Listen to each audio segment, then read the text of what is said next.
Hey everyone, so we now have the TAITO G NET arcade board hooked up to the Sega Astro City.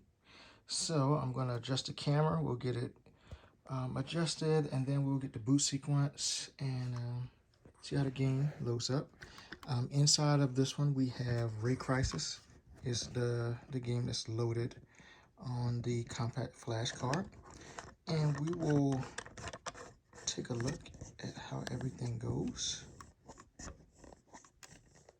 Now we got the camera mounted.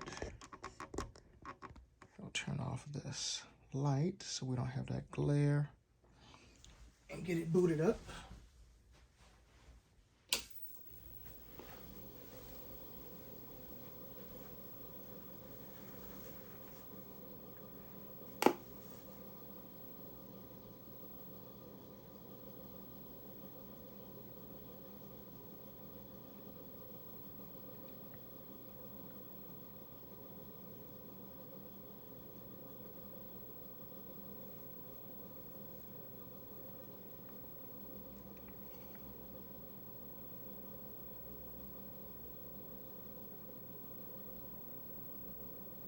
Is it possible to stop the Con-Human Violence Organization, which joined forces with human clones? Wave Rider. Cybernetic Link.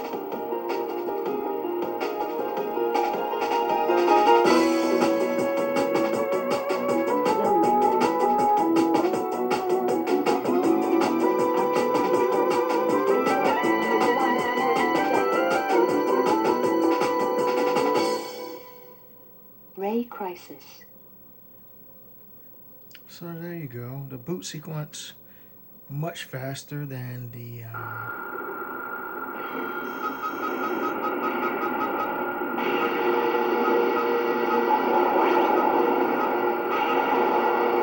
some of the other multi-boot solutions I have.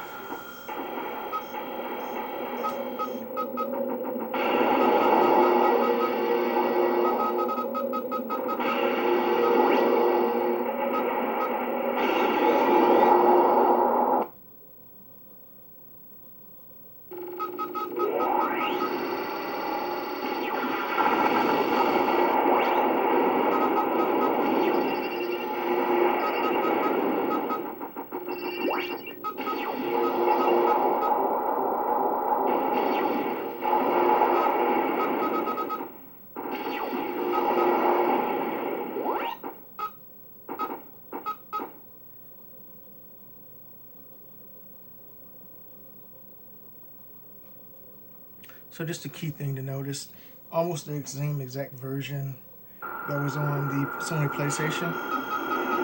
Faster load times, the graphics are slightly enhanced, but not that much more.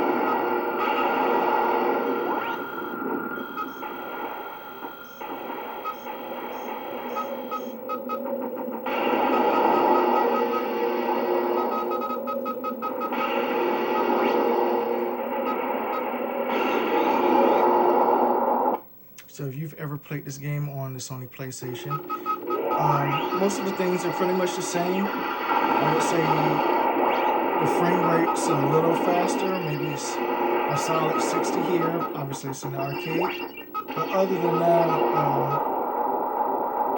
you really can't tell the difference too much between the PlayStation version and the arcade version. The biggest thing is the frame rate, and there's no slowdown and such like that. So overall, pretty good. All right, so now that we have this up and running in the Astro City, everything's good to go. We will do in reverse, a little different. We'll unhook it and then go take a look at the arcade board itself and go from there. So I'm gonna get the Astro City turned off and then we'll take a look at the arcade board itself.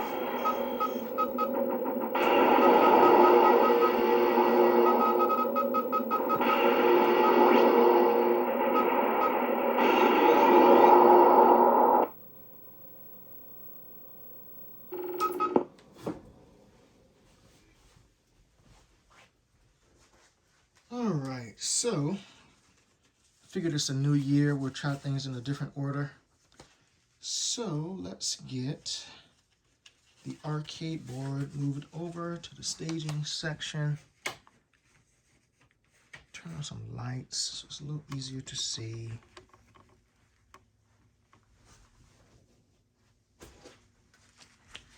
And let's just get this. Oops.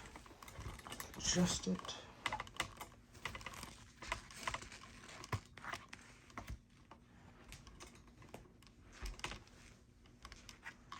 Just a little bit here.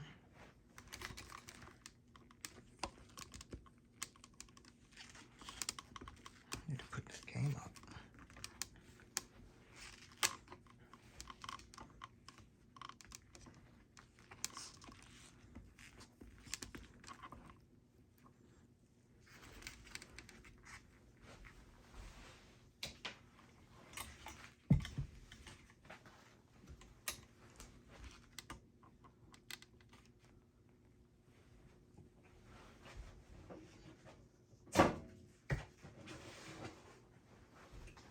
All right.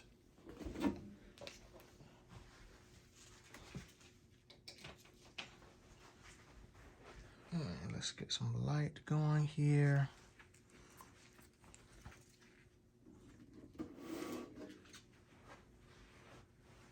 So let's open up the board. I just have it mounted inside this protective case.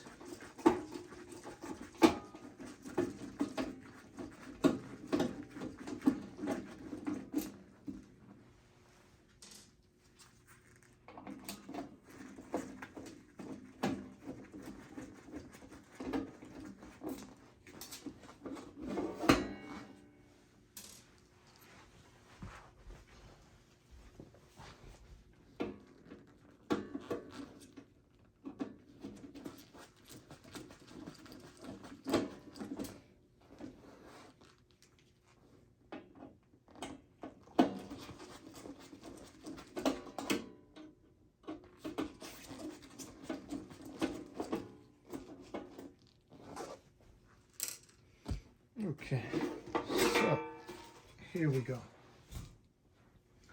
All right, so as stated, this is the TAITO G NET arcade board. It is based on the Sony PlayStation hardware. Obviously, it's a little different than what you would see in your standard old school Sony PlayStation because that one had a disc drive. Obviously, no disc drive here in the arcade. We didn't get disc drives until later on, until we got to like the systems that Tekken used to run on and such, and those. But in this one right here, everything was motherboard, daughter board, adapters. You had active cooling.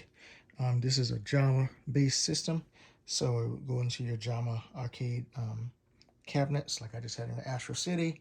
You could have it in your Atomic Wave cabinets, any of the other standard sit-down cabinets or stand-up cabinets, depending on where you're at.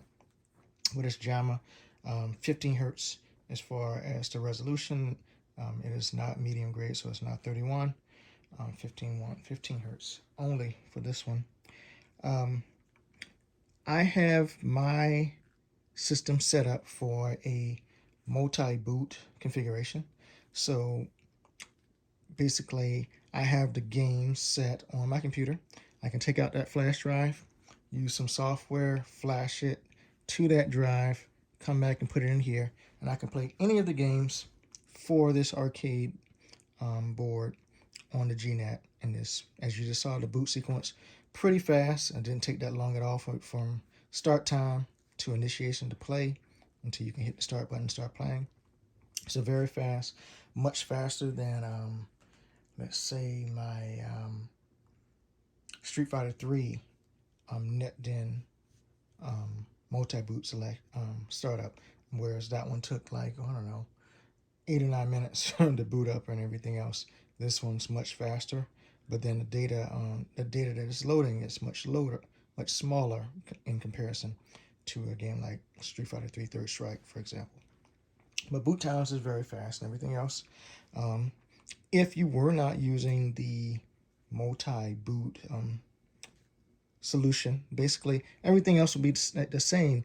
The only difference is instead of seeing this compact flash adapter and the actual card here, you'll just see one game there. So in the boot up we just saw earlier, I had Ray Crisis stored on the compact flash card. If you were just using a single solution, or let's just say the original design solution, you would just see the original Ray Crisis there, or Ray Storm there, or whatever GNET game you'll be playing, you would just see that single card there. But this is the solution I'm using so that I can just simply switch out the games, save on costs like that. Now, the only drawback, maybe I shouldn't say a drawback, but this one is not like some of the multi-card solutions like you might have for your neo-geo or your let's see, the Pandora's type system. So on this one, you have only one game per card, one game per flash card. So I could have either multiple flashcards ready to go and just plug them in there and be ready to play, or I could take that one, take it out, reflash it to a different game. But the key point of, if you do decide to ever look into this kind of solution, only one game can be stored per flash card. This solution came out quite a long time ago, so I doubt any new solutions are going to be made for it, but you never know. But I originally got this solution, I want to say like 9 or 10 years ago. And it was just, I just had it packed up and everything else. And I figured, hey, today would be a good day to get it out, let it just charge up, get some power to the board. It's been sitting in the closet for a number of years, like anything else. So just take a look at it. So I will just quickly bring it up closer to the camera, just so we can get a look at it. I may have to turn off that light.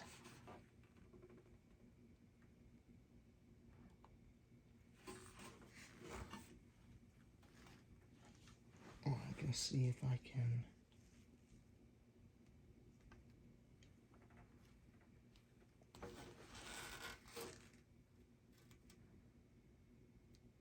There you can see motherboard, daughter board, adapters, and everything else.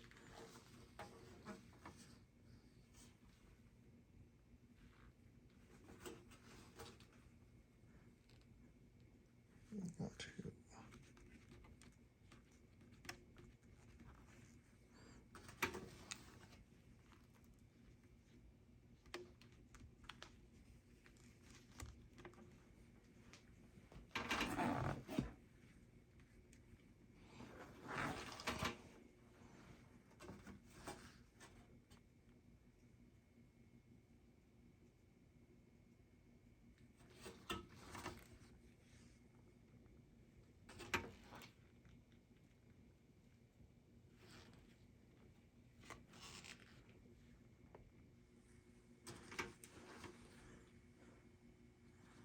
yeah, that's a little better.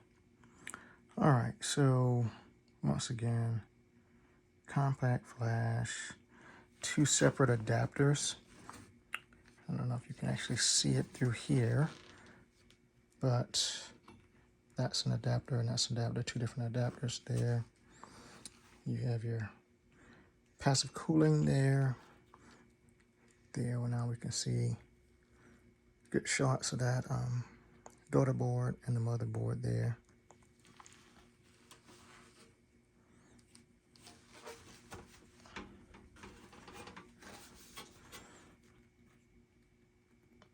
And you can see the Sony inscription up top there. Oops.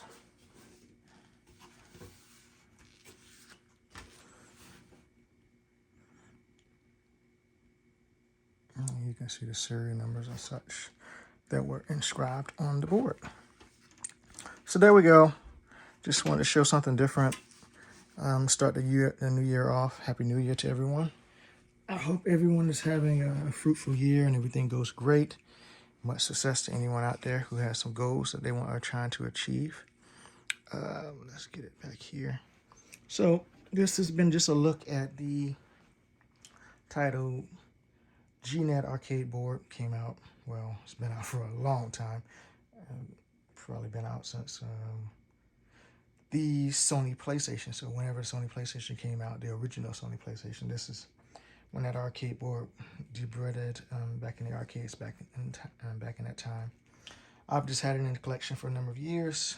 Every once in a while I get an itch to play something like Freestorm or Ray Crisis and just pop it in, play it, and then pack it back up.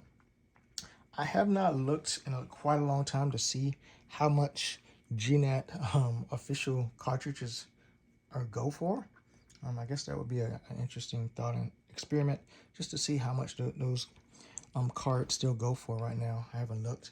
Last time I looked, but like I said, it was like 9-10 years ago.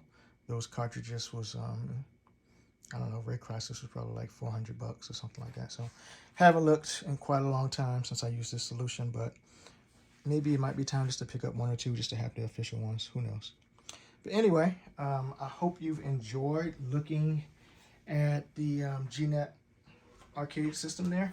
As always, if you have any questions, concerns, please reach out, and I'll do my best to answer your questions and get back to you.